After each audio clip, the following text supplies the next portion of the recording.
Olá, meus amigos, tudo bem? Bem, espero que sim.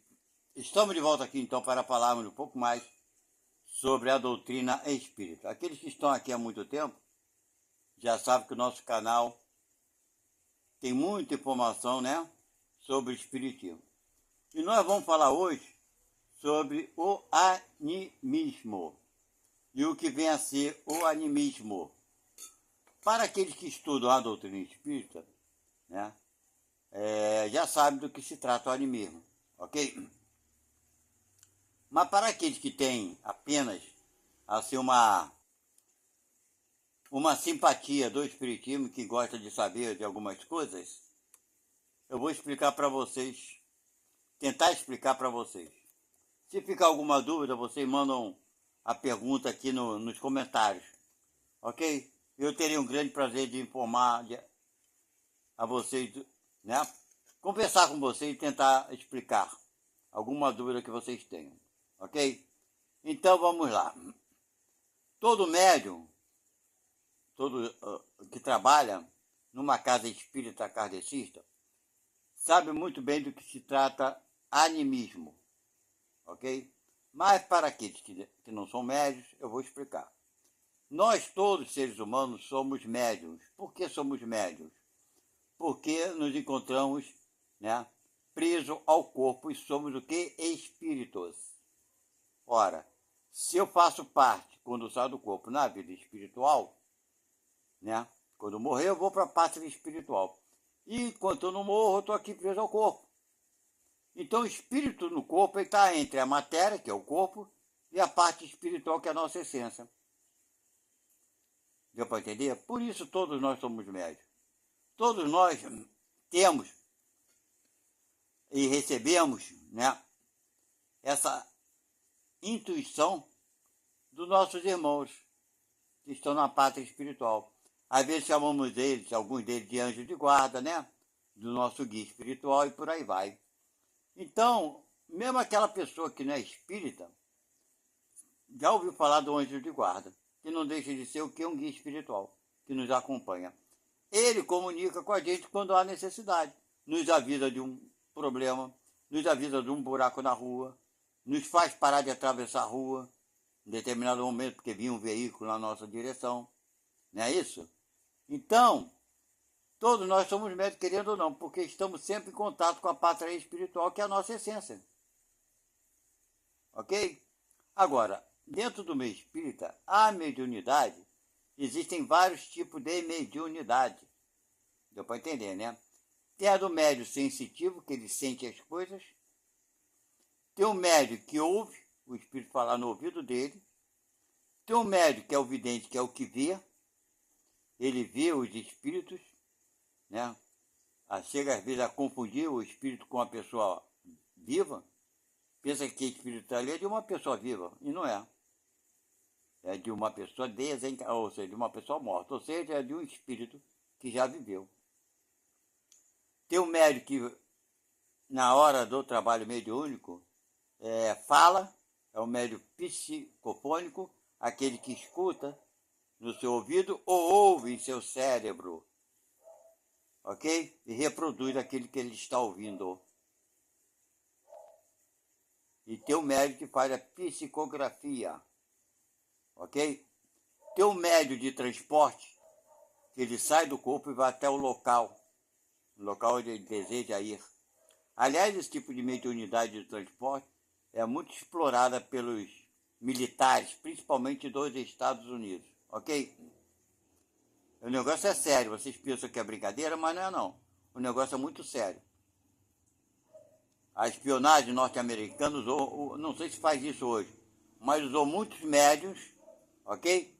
Para espionar os seus adversários, seus inimigos. Esse médium, que ele chama de médium de transporte, saía do seu corpo, se concentrava, ia nos locais onde tinha coisa secreta dos países inimigos e trazia todas as informações. Esse é o médium de transporte, ok? Então, no espiritismo, essas mediunidades são todas elas classificadas. Porém, como nosso tema aqui é o animismo não é mediunidade. Ok? Poderíamos dizer assim, uma falsa mediunidade. Então, o que de fato ocorre? Como se considera o animismo? O que vem a ser o animismo? Então vamos lá. É denominado animismo quando o médium, no seu trabalho mediúnico, está numa reunião mediúnica, ele se concentra e coisa e tal, e ele escreve ou fala coisas que vêm da própria mente dele. Não necessariamente vem de um espírito, vem dele mesmo. E ele manda aquela mensagem, faz aquela comunicação como sendo de um espírito. E na verdade não é. É a coisa do próprio espírito, daquele médium, dele próprio. Então existem espíritas e casas espíritas que reprovam esse tipo de acontecimento. Batem numa tecla muito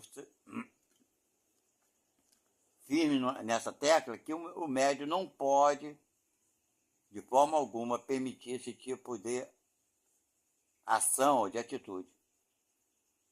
Ok? Só pode ou deve fazer comunicação das coisas que vêm dos espíritos e não do próprio médium. Tem casas que são assim.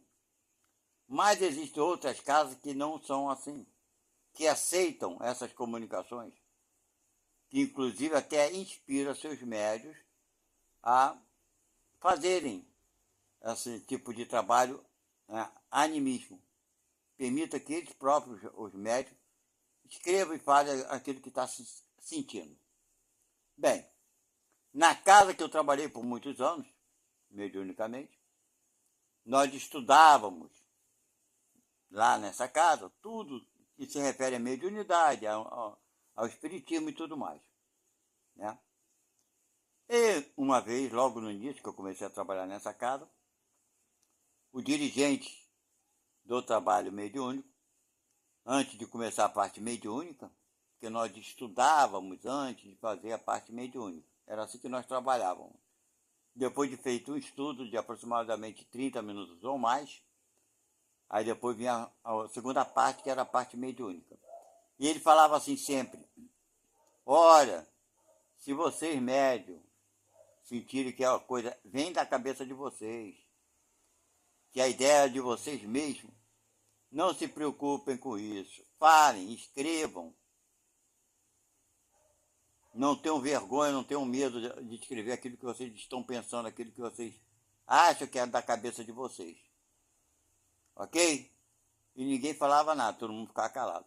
Mas eu ficava questionando na minha cabeça. Eu pensava comigo, depois vou conversar com ele sozinho para entender esse...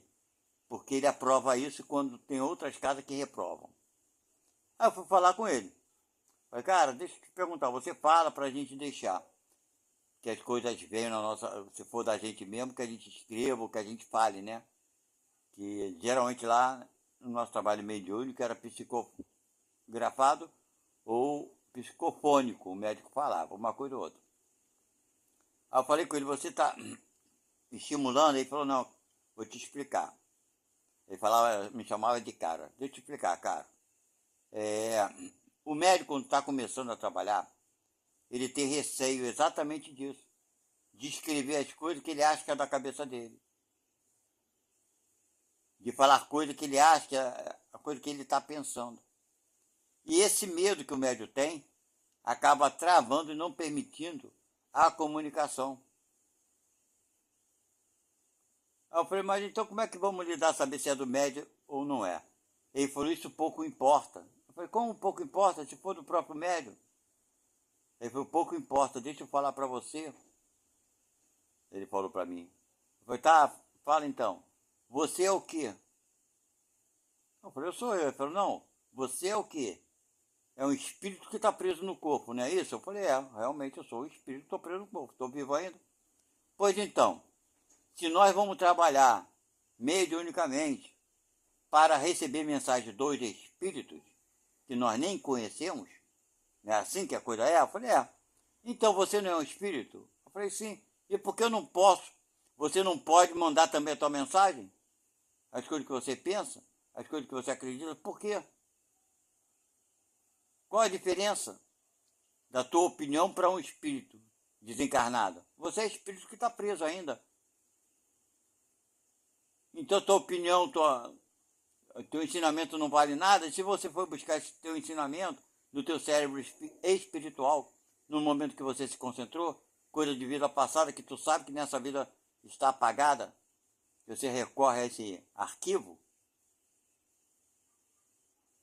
Aí eu falei, tá. Ele falou, entendeu? Nós não recebemos a mensagem do espírito, o médium também é um espírito, ora bolas. Eu falei, cara, você tem razão, tá certo. Aí eu falei, mas e aí? Se a mensagem for ruim? Aí ele falou para mim, meu amigo, se a mensagem for ruim, nós devemos usar o mesmo critério que usamos quando somos espíritos enganadores. Descartar. Qual o problema? Se você, como médium, manda a tua mensagem, que é tua, do teu espírito, não é de outro espírito, se a tua mensagem for ruim, a gente vai estudar, analisar e descartar, sem fazer alarde nenhum. Está enganado. Esse espírito, ou você mesmo, mandou uma mensagem que você pensa que assim não é. Qual o problema? Não é assim quem faz com todas as comunicações? Eu falei, você tem razão, cara. Então, gente, o animismo é isso. Vocês entenderam? É que o médium não está recebendo mensagem de qualquer outro espírito, é dele mesmo. Mas se a mensagem dele é boa, é confortante, é de união, de unificar, de amor, por que rejeitar? Porque ele não tem valor? Esse médium, esse espírito? Vamos para a parte principal. Esse espírito que está encarnado tem menos valor do que o espírito que está desencarnado? Não tem. Quantos espíritos desencarnados querem nos fazer mal? E quantos que estão encarnados que não querem fazer o mal? Então, minha gente, valor não é por aí, não. Não é porque está desencarnado que vale mais. Não é porque está encarnado vale menos. Ok? Está a minha opinião pessoal aqui. Eu expliquei o motivo pelo qual concordo que o animismo não deve ser considerado como uma atitude que muitos centros consideram uma atitude negativa do médium. O que importa no trabalho mediúnico é a mensagem boa, ser analisada. A mensagem, todas as mensagens devem ser analisadas para estudo. Não aceitar tudo que venha da espiritualidade como sendo bom e verdadeiro. Também é um engano. Tem muitos médios que recebem comunicações de espíritos, né? Médio que é vaidoso e fica sendo trabalhador de um só espírito e acha que aquele espírito que vem para ele é o rei da cocada preta ou branca, sei lá o quê, que aquele espírito é um espírito de uma luz enorme. Então esse médium fica preso a esse espírito. Por quê? O médium é vaidoso. E esse espírito não é um espírito de luz. Ele aproveita, sabendo que o médium é vaidoso, faz com que esse médium se envaideça com as mensagens mais absurdas que seja. Acaba se tornando o quê? Uma presa fácil do espírito que só tem uma proposta, enganar. Isso aconteceu algumas vezes nessa casa que eu trabalhei. Eu via, um médium estuda tanto quanto eu. A gente estudava, debatia, tanto quanto eu debatia. E no final, tem um comportamento desse, então o que ele estudou e eu estudei foi a mesma linha, mesmo estudo, mesmo trabalho. Para ele, ele não aceitou. Ele acha que deve ser vaidoso. Eu preciso falar para ele que ele está errado? Não, não preciso. Ele é que tem que ver por ele mesmo, não é verdade? Se ele vir me perguntar, aí é diferente. Mas uma vez que faz um estudo, tanto quanto eu, os debates são semelhantes, são tudo igual, e chega numa conclusão, ele se cala, é porque ele se calou. Só tem dois motivos para ele se calar e não me dar uma resposta. Ou ele aceitou ou negou. E eu sei que está na cabeça dele, não sei. Mas vou saber depois, ou vamos saber, né? De acordo com a atitude. Então tinha médicos que estudavam, aceitavam tudo, e na hora de uma mensagem que recebia, uma mensagem chula, uma coisa bem negativa, ele achava que aquilo era o máximo do máximo, que a gente aqui não estava entendendo. Entendeu? Reprovável, bem, enfim. Então nós espíritas, né, temos que, eu penso assim, na hora que você entrar numa casa espírita, dali daquela porta para dentro, faça o melhor que tu puder. Não espere tapinha nas costas de ninguém, não. Faça porque te dá prazer, certo? Vá e faça, seja útil.